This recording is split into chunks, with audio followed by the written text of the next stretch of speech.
நண்பர் சுவிசேஷ ஜபக்குழு இந்த அனுதின மன்னா நிகழ்ச்சிக்கு உங்கள் யாவரையும் வரவேற்கின்றது. வசனம் யோபு 28:28. மனுஷனை நோக்கி, இதோ ஆண்டவருக்கு பயப்படுவதே ஞானம், பொல்லாப்பை விட்டு விலகுவதே புத்தி என்று சொன்னான். இந்த வசனத்தின் ஆதாரத்தின்படி நாம் சில காரியங்கள் நாம் பார்க்கலாம். கர்த்தருக்கு பயப்படுதலே ஞானத்தின் ஆரம்பம், தீமையை விட்டு விலகுவதே கர்த்தருக்கு பயப்படும் பயம் என்று பார்க்குறோம்.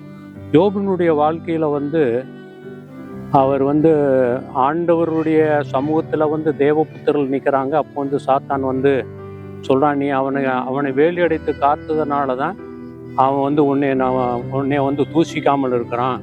நீ அவன் கையை நீட்டு நீ தொட்டீரானால் கண்டிப்பாக அவன் உண்மை தூசிப்பான் அப்படின்னு சொல்லிட்டு சேலஞ்ச் பண்ணுறான். அப்போ நீ செய் அப்படின்னு சொல்லிட்டு ஆண்டவர் அவனுக்கு பெர்மிஷன் கொடுக்கும்போது அவனை மட்டும் நீ தொடாதே அப்படின்னு, சரீரத்தை தொடாது அப்படின்னு சொல்கிறாரு. அப்போ அவன் அதில் நிறையா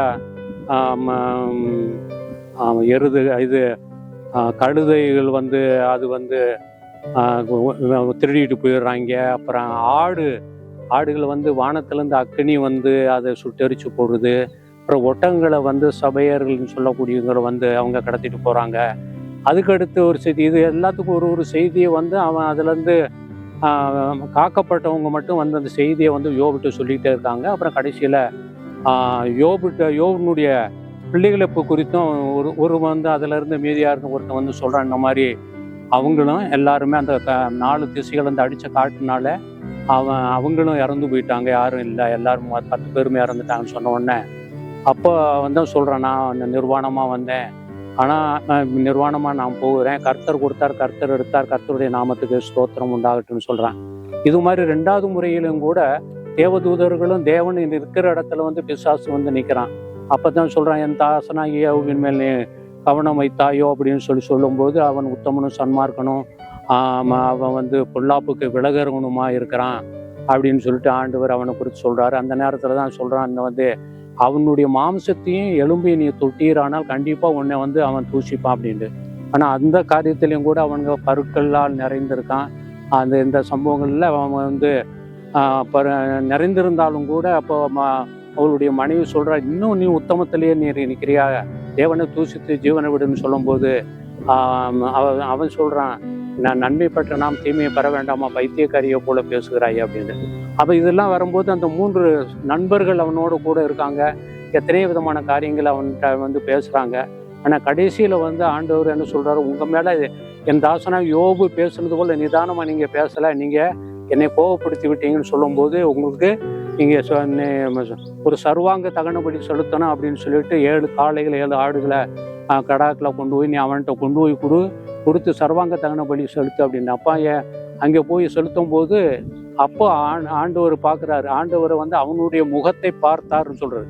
இந்த 3 வாலிப நண்பர்களும் அவனுக்கு விரோதமாக பேசினாலும் கூட இவன் ஜெபம் பண்ணும்போது எப்படி அவன் முகத்தில் எப்படி கோபத்தோடு ஜெபிக்கிறானா அப்படின்ற கர்த்தர் யோபின் முகத்தை பார்த்தார்.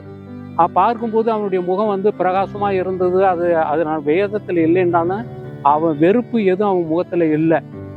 அதை கண்ட உடனே சிறையிருப்பாக அவன் அவர்களுக்காக நண்பர்களுக்காக ஜெபிக்கும் போது சிறையிருப்பை மாற்றினார்ன்னு முதல்ல போன எல்லாம் அழிஞ்சு போன எல்லா சொத்து சுகங்கள் எல்லாம் திரும்ப ரெட்டிப்பாக கிடைக்கிறத நம்ம பார்க்குறோம். ஆண்டவர் நம்முடைய வாழ்க்கையிலையும் அப்படிப்பட்ட கர்த்தருக்கு பயப்படுதல் எப்பொழுதுமே நமக்கு இருக்கும்போது நம்ம தீமை செய்கிறதுக்கு யாருக்குமே தீமை செய்ய மாட்டோம். தீமை செய்கிறவர்களாக இருந்தாலும் கூட அவங்களுக்கு தீமைக்கு தீமை செய்யாதபடி நன்மையும் செய்வான். கர்த்தர் தாமே இதை ஆசீர்வதித்து தருவாராக. ஜெபம். நல்ல ஆண்டவரே, அந்த அருமையான வேலைக்காக நன்றி.